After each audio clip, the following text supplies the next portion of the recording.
Hey everyone, Dave Floss here from Mentally Unbalanced, and today we're going to be looking and unboxing Aliens, Another Glorious Day in the Corps. So let's get started.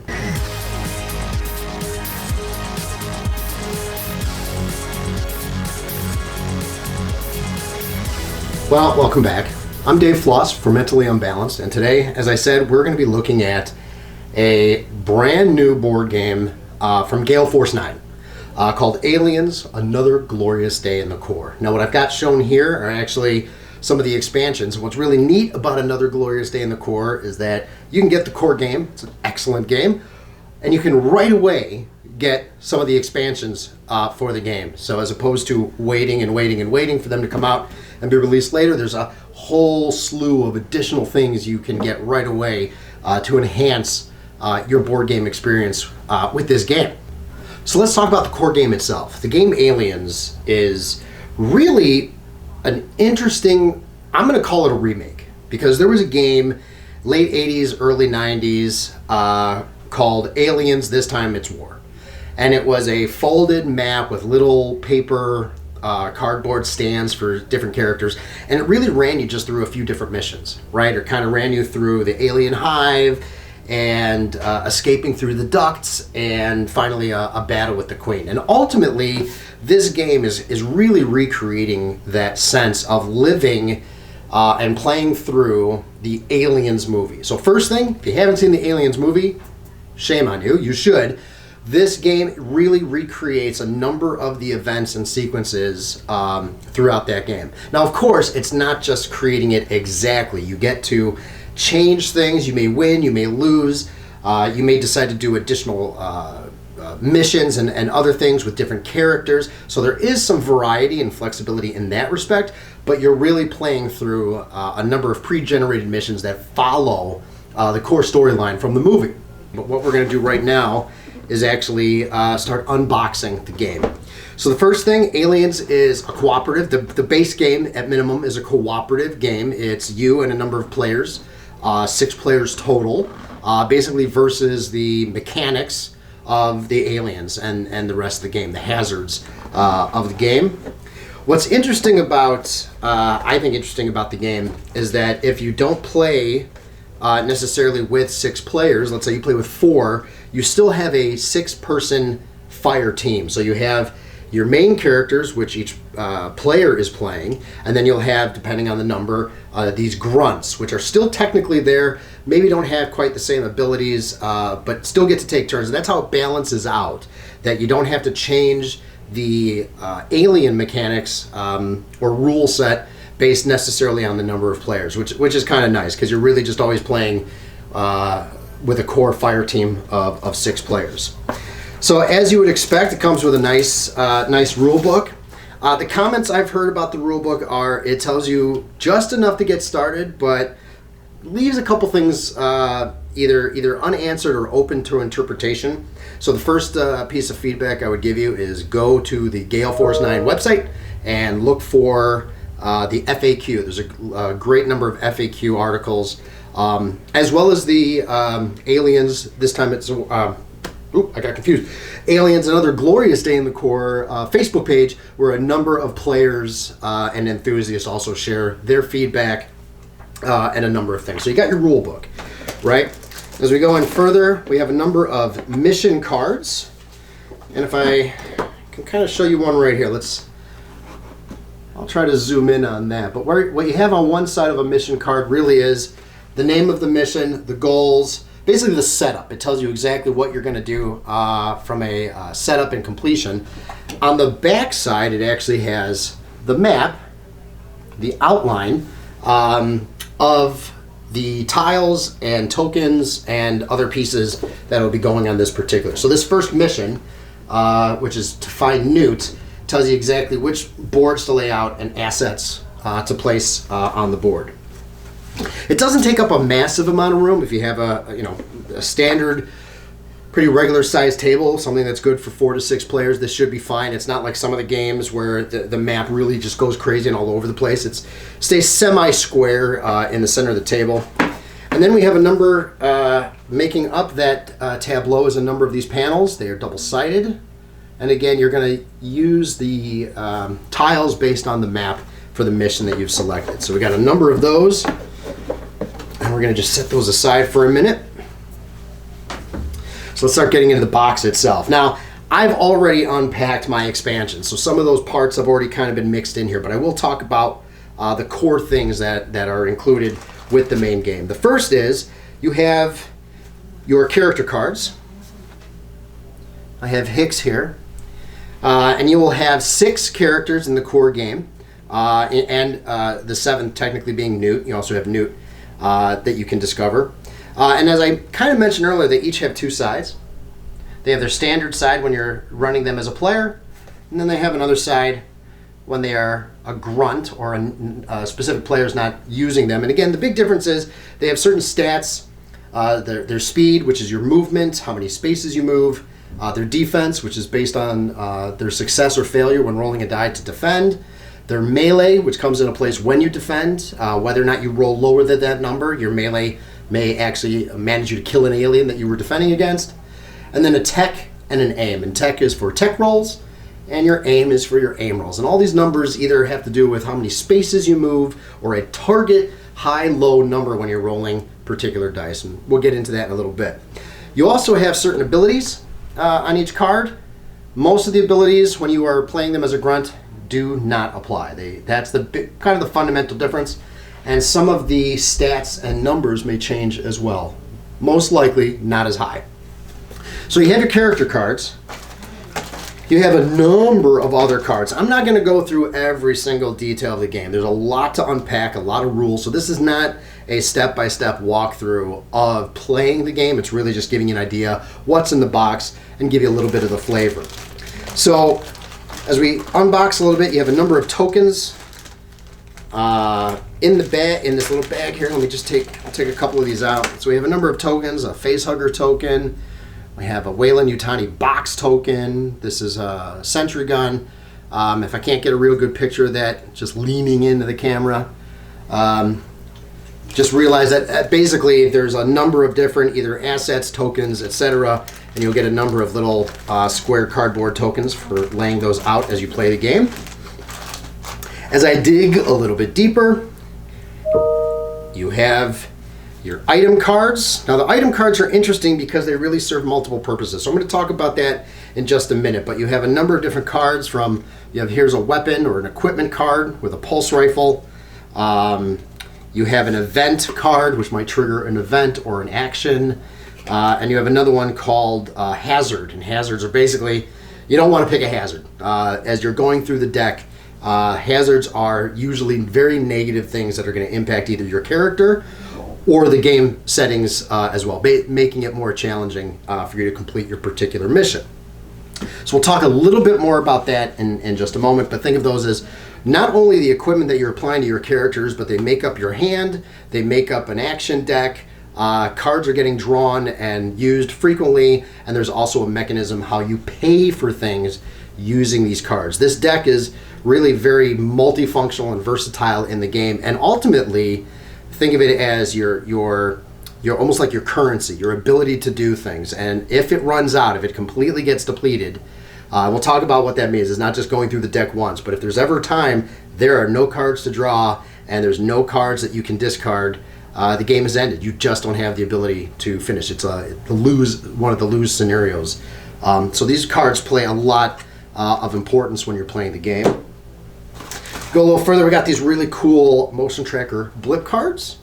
Now these cards come in during a phase of the game where the what we call blips, right? Unknown, we don't know what it is, aliens, etc.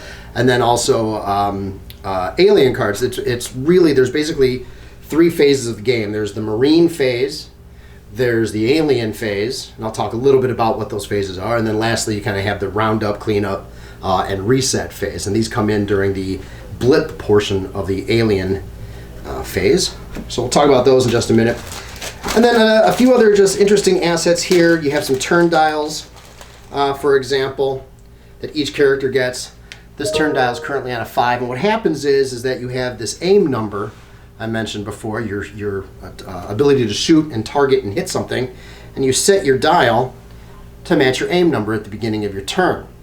right? And then throughout the game, throughout your turn, or throughout the Marines phase of the turns, using your weapon, in most cases, will lower your aim. In other words, the more you're shooting, the more you're doing, the less likely you are to hit.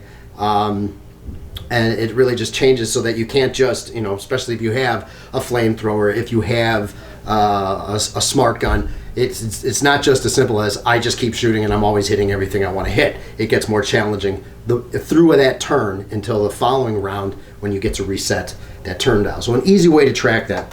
And then there's a number of other variety of assets as well in here that you can use. I'm not going to, again, go through all of them. There's a turn marker. There's some other blip markers. One thing that I don't have in the box are the miniatures that come with the game. So there are some very fine, detailed, excellent miniatures that are included in the core game. Each expansion includes miniatures as well. I'll talk to you about which miniatures specifically are unique to which expansion.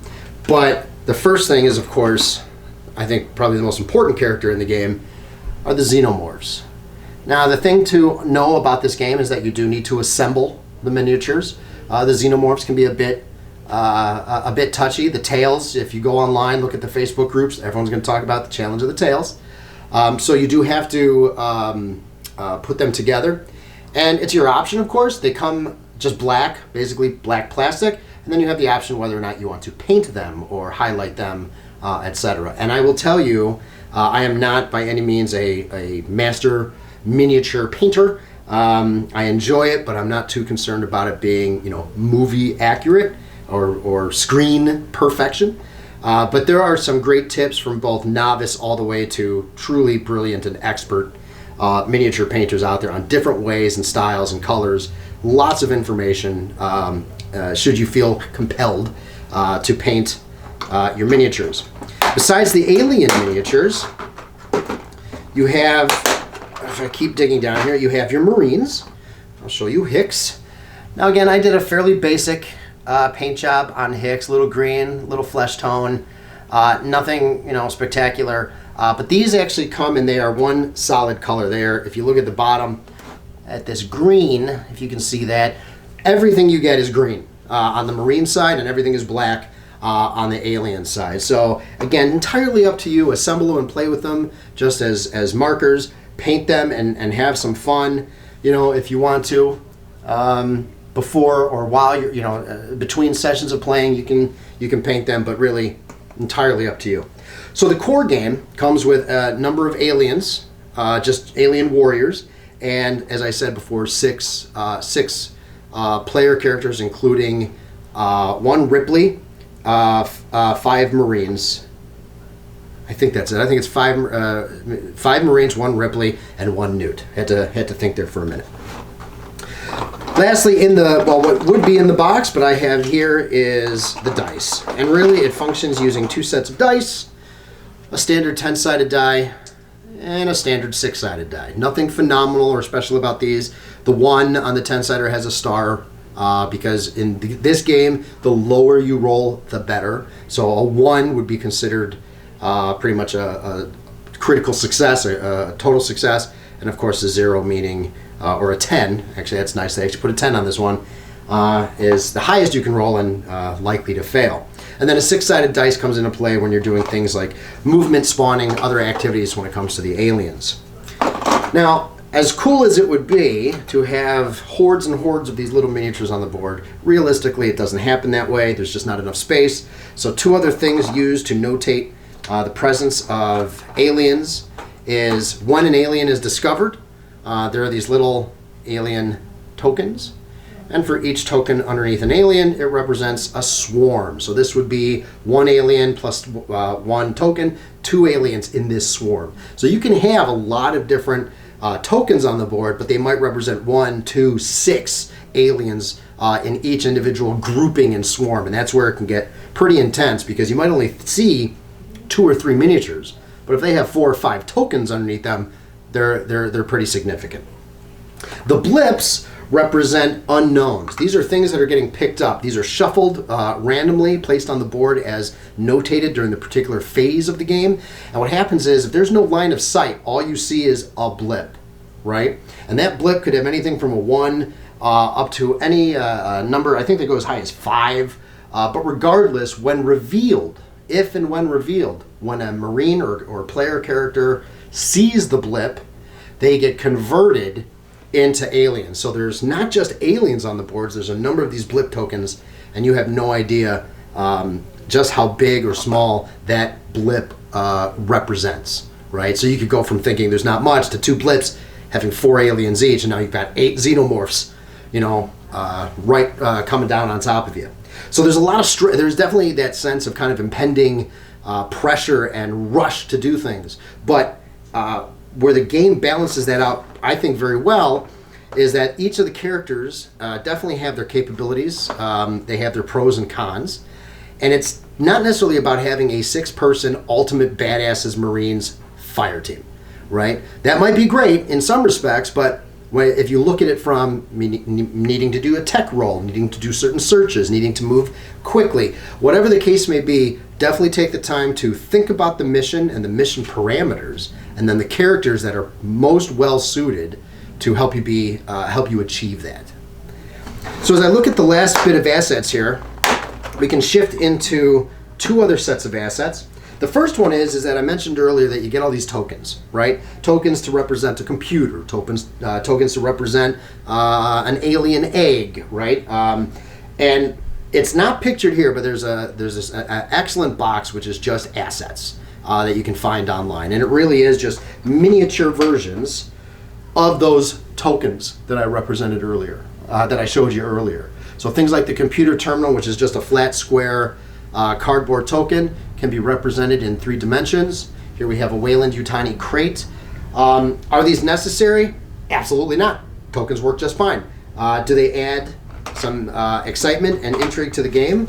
Well, I think so, and I think it kind of changes it from just being a kind of a straightforward board game with just miniature tokens to feeling more dungeon crawly miniature. I don't know. I don't know a great way to articulate it. I just think it looks cool. I mean, this is neat. This is a token for an egg, right? It was just a picture of an egg from the top down, or you can have an actual egg.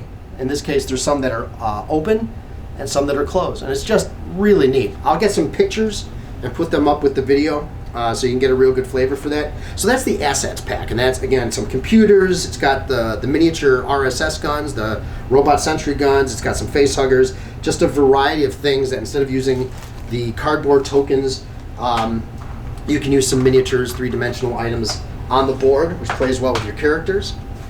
We then have the Ultimate Badasses expansion. This expansion straight up is 6 new characters to add to your game. Characters like Apone, Dietrich, Drake, Burke, etc. So you get 6 additional characters, 6 additional character cards to play with to round out and have some variety when creating your fire team. There is also some additional details on experience cards. I blinked there for a second. Experience cards. Now, if you're going to play this game kind of linearly and you want to carry your characters over from mission to mission as opposed to playing each one standalone as a single mission, this introduces experience cards that you can add to your characters to show how they progress and improve. Basically, kind of like leveling up as you're progressing through the game. So that's Ultimate Badasses with experience card and 6 additional players. Tokens. And then you have Get Away From Her, You Bitch. And this, as you can see, just size-wise, similar to the size of the core game box, not only includes some additional miniatures, but additional levels and missions to play. It adds new mission cards, both expansions to the core game's missions, from playing more of a linear type of game. And I want to say, most importantly, I mean, that's great, and playing the missions is phenomenal, but you really can't get over the fact that besides including a Ripley holding Newt, Bishop, including Bishop severed in half, but a beautiful miniature of the Alien Queen, a really excellent miniature of Ripley and the power loader, and then the mission details about having that final ultimate fight. Recreation of that fight on the Sulaco at the end with between Ripley and the alien queen. So that is what you get with the Get Away From Her, You Bitch. And really, while there could be other expansions, there could be other detail things that come out in the future, I would say that the core game and the two key expansions, the additional characters and the Get Away From Her, You Bitch, gives you the whole game. I mean, it gives you the whole movie, right, in the game. There's nothing ultimately missing. Even side quests that, like escaping in the APC, getting to the dropship, these little mini missions that you can do between kind of the big core thematic missions from the movie, depending on what what your interests are and how you want to play. So there's a lot of variety, a lot of both initial playability and I think decent replayability, being able to change up cards, change up characters, things of that nature. So as we kind of wrap up here, I'll talk about a couple of I'll call them random things. The first one is there's a number of additional assets online that you can find. If you have a 3D printer, there's a number of cool things you can print. There's stuff that I've been able to find either already in my collection or Amazon. And one of those, for example, is doors. So we've spent all this time putting all these assets together, 3D miniatures, and you've got this beautiful map that's almost all 3D now, except the doors. All the doors are obviously just spaces notated on each of the tiles. So online, if you can find them, there's the variety of different doors, either to print at home or to purchase online.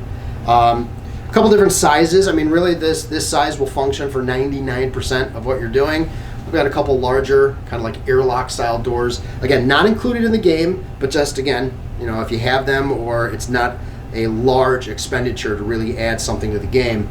And then, alternatively, if you have games, for example, this is from Space Hulk, right? This is one of the tokens that's used with a stand for the doors. So again, doesn't necessarily, if you've got something already that has allows you to create that, again, sense of line of sight through the door. Can it get in? Is it barricaded? There's a number of, I'll call, third-party assets that really just, again, can add to the context and flavor of your game.